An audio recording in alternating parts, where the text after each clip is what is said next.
The chips you guys are about to see are from the end of the 40s going into the 50s, in around the Chicago area by mob ran illegal casinos that were up and about.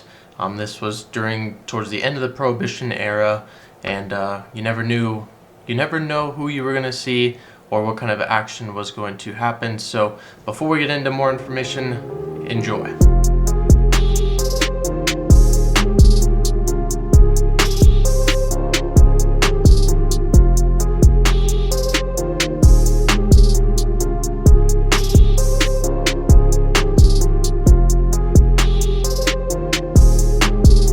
Alright, welcome back to the channel everyone. Hope you guys are all doing well. It's Oscar and hope you enjoyed the little glamour b-roll shots that I did of the set.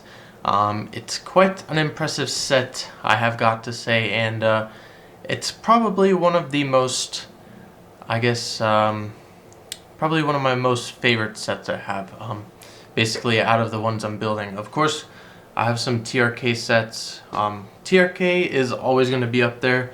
But I believe this illegal set, since it's the very first illegal set I ever built, and I guess it was the very first set I basically did build, it'll probably be up there on the list of sets as being probably #1 favorite for a long time. So let's kind of talk about where the chips are from, how I acquired them, and what kind of history, I guess we could say, is behind them. So if you guys saw the very first, I guess we could say the very first 4 racks, being the yellows, the reds, and the, I guess we could say off-white with the 4 navy edge spot, the $1 chips.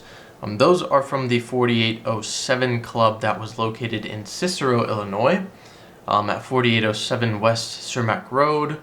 Illegal casino. It was called the 4807 Club, also known as the Rock Garden.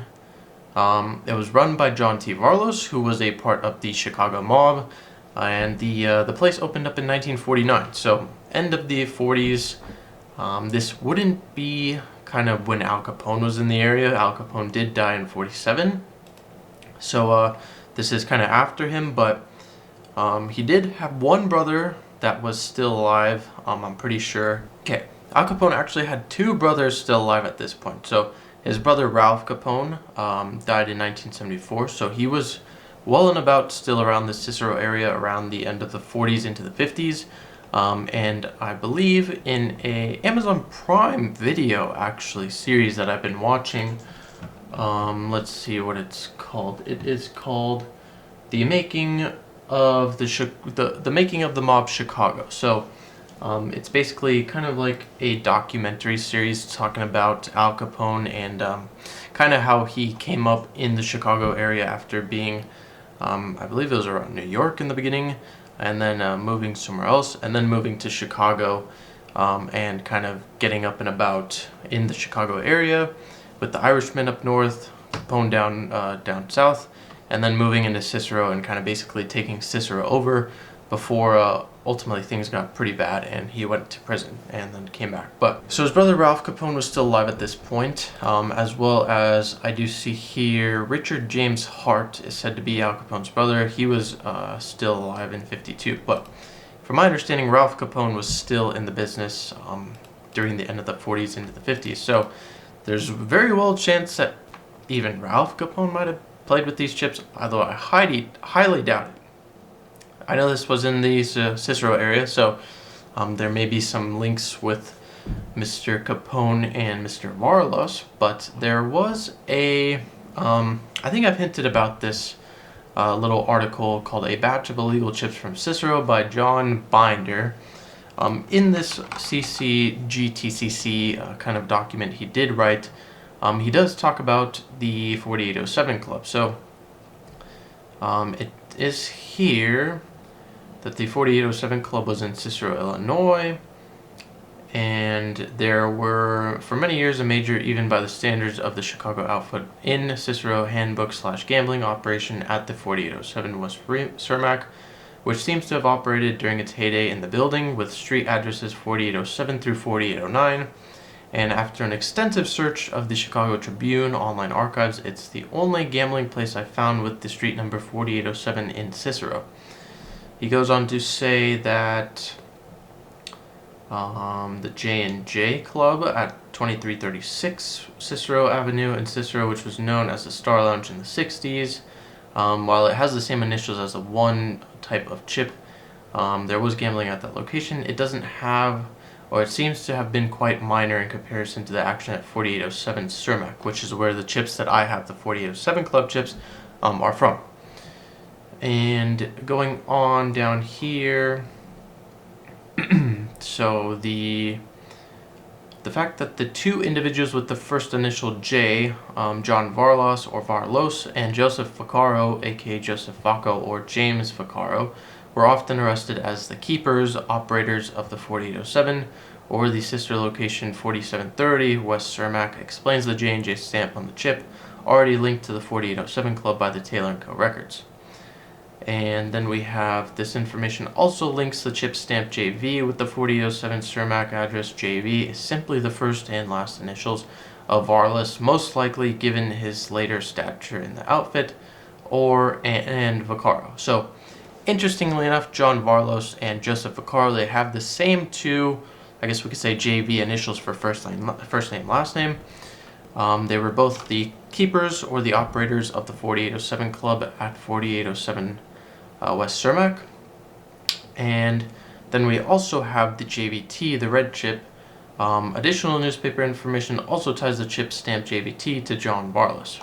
Computerized search of obituaries and other newspaper articles indicates that Varlas is a very uncommon name in the Chicago area, but the John T. Varlas, because the name is uncommon, which is due to the fact that this was not the original Greek surname, the family having changed it from Varlas, as the parents' obituaries indicate. He is from Cicero itself. That's almost certainly John Varlas of interest. And John Varlas is one of the individual who applied for a federal gambling tax stamp in Cicero during the years of 52 and 53.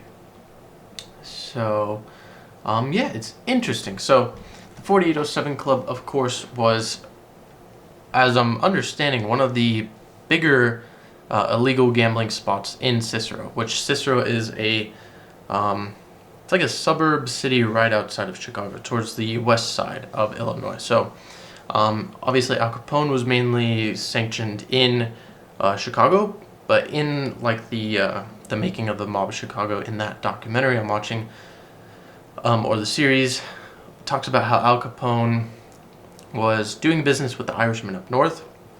Al Capone and his business partner, doing business with the guys up north. They ended up coming up with troubles, but they did hear about this place called Cicero, which was just outside of Chicago. They moved all their businesses to Cicero and basically got out of trouble. Cicero had its own police department, own government. Obviously, it's a different city, so they kind of were out of the Chicago area, but it was like a fresh start for these guys. So 4807 Club was definitely, sounds like definitely a big heyday spot. So amazing that I have the chips from that place. Where I found those, I did get those off eBay. I believe it was towards the end of last summer, actually. I think it was. So they were listed, the 4 racks were listed all together in one listing. For some reason, I thought they were going to go for a way lot more, but I ended up getting a pretty good deal on those. If you have access, you could probably go back and find what price they sold for. Like I said, it was a pretty good deal. So then going on to talk about the rack towards the right side, which are the Horseshoe $10 chips. Now those, I can't believe I've kind of got some information from someone on the chipboard who is more into illegal chips and all the other guys that are into illegal chips, which is great. At first, I thought this chip was from somewhere else, but then kind of looking at the records of the Taylor & Co., I believe I did check those and the information that the individual on chipboard, I can't remember your name right now, but sorry, but there basically is no name, but it says they are from Collinsville, Illinois, 62234. It's listed as a UFC, which is an unidentified flying chip, so it doesn't have an exact location. But per the chip guide, or per the gaming table and the Taylor records, this listing on the chip guide does exist, which is a Horseshoe. and it does have a 1, 5, and the 10 that I have. They also have 25s. So as far as the $10 chip that goes, it says there's 2,000 of them manufactured. I have 100 of them. And yeah, I'd like to find more information on this place if I can, because like I said, it's a really unique chip. It was made 10 years after the 4807 Club chips were made. The Horseshoe chip was manufactured in 1959, so kind of more towards the end of the mob era, kind of in the Illinois area, but still illegal gaming chips as well. And the interesting thing was, there was someone in the Casino Chip Collectors group chat that somehow found, I believe it was 30 of them, so 10 to 30 of them in Arkansas, of all places. And the interesting thing was, he said they were buried underneath, I think it was buried underneath a rock. Yeah, they were all dirty and they were in a jar, if I remember correctly. He kind of didn't know how they got there or what kind of information it was, which is great because it gives people like me and like the people who watch this video, it kind of gives them something to do as far as trying to figure things out about where the chips are from. So here I found the listing. Any information on these, it was posted by Willie Bob White. Any information on these would be greatly appreciated. I found 30 of them in a jar I dug up under some rocks on my property in Arkansas. There used to be an old home and a dirt road that ran through the property into the Ozarks, at one time both long gone. It says it was a large farm homestead that has been divided into 1.5 acre estates. He owns 2 of them, and we found a few things clearing the trees. Most of them was old scrap, and there was other small odd rock piles on the property. And somebody told him to go check underneath the other rocks. But yeah, I kind of posted kind of what it was. As far as the chips go, being that it was 30 of them, $300 back in 1959, or let's say back in the 60s when these chips got there, is a lot of money. And obviously shows that somebody was kind of either fleeing where they were from, or kind of trying to find something, or just get rid of them. So that's why they were buried in a jar underneath the ground, so nobody could find them. But obviously, let's say 60 years later, somebody's going to find them. So pretty interesting stuff there. But yeah, that's kind of, I guess that's kind of going to be the illegal chip set. I'm going to say it's the 4807 Club set because a majority of the set is from the 4807 Club in Cicero.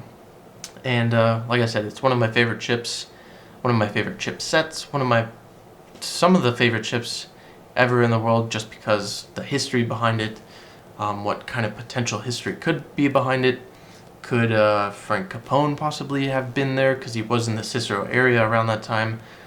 We can narrow it down that Al Capone probably wasn't there because the place opened up in 49 and Al Capone passed away in 47. But all kinds of different outfit Chicago mob era people could have visited this place, gambled, played with the same chips, and who knows? Some of the biggest mob people were in the Chicago area, so anything is possible. But just wanted to show this off to you guys. I hope you guys all did enjoy. If you did, drop a like. If you have any comments, put those down below. If you're new here and you made it this far, please consider subscribing. Share the video with your friends, share it with family, and it's been greatly appreciated. I will see you guys in the next one. Peace.